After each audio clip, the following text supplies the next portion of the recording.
Hello guys, welcome to movies wire. दोस्तों, आज के इस वीडियो में मैं एक्सप्लेन करने वाला हूँ मून नाइट सीरीज को, जो कि मार्वल स्टूडियोज ने इस सीरीज के फर्स्ट एपिसोड को डिज्नी प्लस पर रिलीज कर दिया है। इस सीरीज को इजिप्शियन माइथोलॉजी के इर्द गिर्द ही सेट किया गया है। दोस्तों, वीडियो शुरू करने से पहले एक छोटी सी रिक्वेस्ट है, अगर आपने अभी तक ये चैनल सब्सक्राइब नहीं किया है तो सब्सक्राइब कर लीजिए और उस बेल आइकन को भी दबा दीजिए ताकि जब भी कोई वीडियो डालूं तो उसका नोटिफिकेशन आपको मिल जाए। तो चलिए वीडियो को शुरू करते हैं। एपिसोड शुरुआत में हम एक आदमी को देखते हैं जो एक कांच के गिलास से कुछ पीता है, जो कि शायद पानी होता है। उस पानी को पीने के बाद उस गिलास को तोड़कर उन कांच के टुकड़ों को अपने जूतों में डालकर उन जूतों को पहन लेता है और वहां से चला जाता है। इसके अगले सीन में हम एक आदमी को देखते हैं जो कि इस सीरीज का मेन हीरो है, जिसका नाम है स्टीवन। वहाँ वो अपने पैरों को बांधकर सो रहा होता है और अपने बेड के चारों ओर रेत बिछा रखी होती है, क्योंकि उसको ऐसा लगता है कि उसको नींद में चलने की बीमारी है। और जब वो अपनी आंखें खोलता है तब वो अपने आप को किसी और जगह पर पाता है। इसके बाद स्टीवन रेडी होकर अपनी जॉब के लिए निकल जाता है। वो एक म्यूजियम में जॉब करता है। स्टीवन उस म्यूजियम में एक बच्ची को इजिप्शियन माइथोलॉजी के बारे में कुछ बता रहा होता है। तभी उसकी बॉस आकर उसको काम पर लगा देती है और बोलती है कि तुम्हें काम पर ध्यान देना चाहिए, ना कि किसी और पर। इसके बाद एक लड़की स्टीवन के पास आती है और उसे डेट पर चलने के लिए बोलती है। शायद वो स्टीवन को पसंद करती है और वो फ्राइडे को चलने के लिए बोलती है। इसके बाद स्टीवन अपने बॉस को बोलता है कि इस फोटो में सिर्फ 7 गॉड्स को दिखाया गया है, बल्कि ये 9 गॉड्स होते हैं। लेकिन उसकी बॉस उसको काम पर ध्यान देने के लिए बोलती है। इसके बाद वो अपने काम से फ्री होकर स्टेचू बने एक आदमी को अपनी दुख भरी दास्तान सुनाता है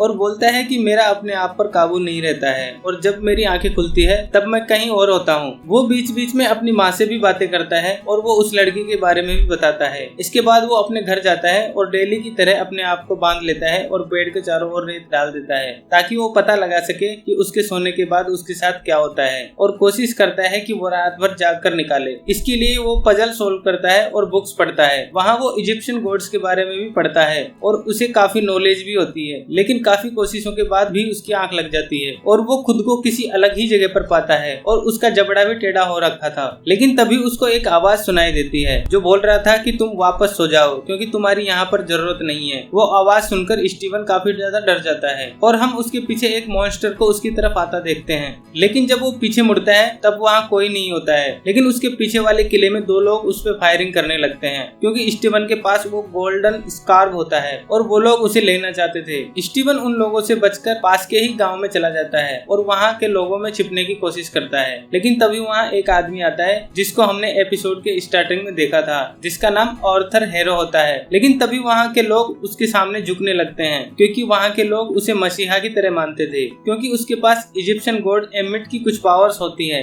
और तभी उनमें से एक आदमी निकलकर आर्थर से बोलता है कि मुझे जज कीजिए कि मेरे कर्म कैसे हैं। और आर्थर एमिट की पावर से उस आदमी को नेक दिल वाला इंसान बताता है। और उसके बाद एक औरत आती है, लेकिन उसको आर्थर बोलता है कि तुम पापी हो, और इसके बाद उस औरत की मौत हो जाती है। तभी आर्थर के पास 2 लोग आते हैं और बोलते हैं कि वो बच के निकल गया है। लेकिन आर्थर उन लोगों में से स्टीवन को पहचान लेता है और उससे वो गोल्डन स्कार्फ बांधता है। जब स्टीवन उसको वो स्कार्फ देने वाला ही होता है तभी उसको एक आवाज आती है कि ये स्कार्फ उसे मत देना। स्टीवन उस स्कार्फ को देने की कोशिश करता है, लेकिन उसका शरीर उसके काबू में नहीं रहता है और उसके पांव अपने आप ही चलने लगते हैं। जब वो गुंडे उसको चारों तरफ से घेर लेते हैं तभी अचानक उसकी आंखें बंद हो जाती है और जब वो अपनी आंखें खोलता है तब वो देखता है कि वहाँ काफी सारे गुंडों को किसी ने मार दिया है और वो स्कार्फ भी उसके हाथ में होता है। स्टीवन वहाँ से एक ट्रक लेकर भाग जाता है, लेकिन वो गुंडे उस ट्रक में चढ़कर स्टीवन को मारने लगते हैं और तभी एक बार फिर से स्टीवन की आंखें बंद हो जाती है और जब वो अपनी आंखें खोलता है तब उसके हाथ में गन होती है और वो उन गुंडों को मार चुका था। अब समझने के लिए आपको बता दूं कि स्टीवन की एक और पर्सनैलिटी होती है जिसका नाम होता है मार्क, और मार्क ही उन गुंडों को मार रहा होता है। और उसके बाद स्टीवन की आंख अपने बिस्तर में खुलती है। स्टीवन को ये लग रहा था कि वो एक सपना देख रहा था और इसके बाद उसकी नजर उस फिश पर पड़ती है। वो देखता है कि वो उसे लाया था तब उसके एक ही फिन था, लेकिन अब उसके 2 फिन निकल आए हैं। स्टीवन उसे लेकर उस शॉप पर जाता है जहाँ उसे अचानक याद आता है कि आज शाम को उसे डेट पर जाना है। वो जल्दी से रेडी होकर उस जगह पर पहुंच जाता है और उस रेस्टोरेंट में उस लड़की के आने का इंतजार करता है। लेकिन काफी देर इंतजार करने के बाद वो उस लड़की को कॉल करता है, जहाँ वो लड़की बोलती है है कि तुम 2 दिन लेट हो और तुमने 2 दिन बाद कॉल किया है। स्टीवन को लग रहा था कि आज फ्राइडे है, लेकिन वो लड़की बोलती है कि आज तो संडे है। अब स्टीवन को समझ नहीं आ रहा होता है कि उसके साथ उल्टी सीधी चीजें क्यों हो रही है। इसके बाद स्टीवन अपनी माँ से बात करता है और अपने घर चला जाता है। वहाँ उसकी नजर एक जगह पर पड़ती है। वहाँ देखने पर उसे एक फोन और एक की मिलती है। उस फोन में वो देखता है कि लायला के नाम की करीबन 50 मिस कॉल है और तभी उस फोन पर लायला के नाम से कॉल आता है, जिसमें दूसरी तरफ से एक लड़की बोल रही होती है। बोलती है कि शुक्र है कि तुम जिंदा हो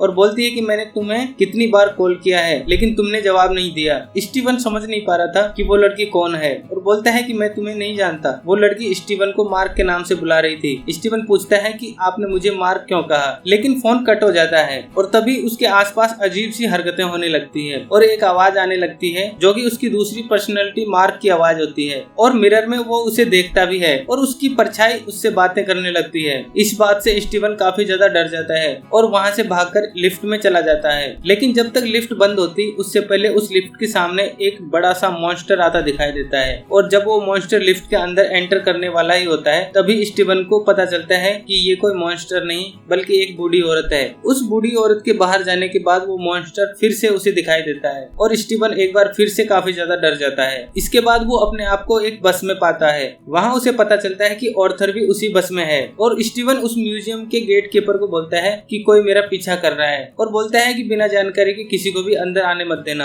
और तभी वो देखता है कि ऑर्थर उस म्यूजियम में आ चुका है। वहाँ उसकी बॉस उसकी लापरवाही के चलते उस पर ओवर टाइम करने का बोझ डाल देती है। इसके बाद ऑर्थर आके स्टीवन के सामने खड़ा हो जाता है और जबरन उसे एमिट की पावर से जज करने लगता है, लेकिन ऑर्थर उसमें कुछ अलग महसूस करता है और उसे जज नहीं कर पाता है और स्टीवन को वहाँ से जाने देता है। इसके बाद हम देखते हैं कि स्टीवन ओवर टाइम करके अपने घर के लिए निकल रहा होता है, लेकिन तभी एक मॉन्स्टर वहाँ आ जाता है और स्टीवन के पीछे पड़ जाता है और स्टीवन उससे डर कर वहाँ से भागने लगता है। यही हमें पता चलता है कि उसकी दूसरी पर्सनैलिटी मार्क भी उसे मॉन्स्टर को देख रहा होता है। मार्क खुद से यानी कि स्टीवन से बोलता है कि अपने आप को मुझे सौंप दो और मुझे हमें बचाने दो। फाइनली स्टीवन अपने आप को मार्क के हवाले कर देता है और उस मॉन्स्टर को मार देता है। इसी के साथ ये एपिसोड यहीं एंड हो जाता है, लेकिन इस एपिसोड में ये कंफर्म नहीं किया कि जो उस मॉन्स्टर को मार रहा था वो मार्क ही है। यह भी हो सकता है कि मार्क की तरह स्टीवन की तीसरी पर्सनैलिटी हो। इसका जवाब मिलेगा इसके अगले एपिसोड में। और अगले एपिसोड का एक्सप्लेनेशन वीडियो देखने के लिए चैनल को सब्सक्राइब कर लीजिए और उस बेल आइकन को दबा दीजिए ताकि टाइम पर आपको नोटिफिकेशन मिल जाए।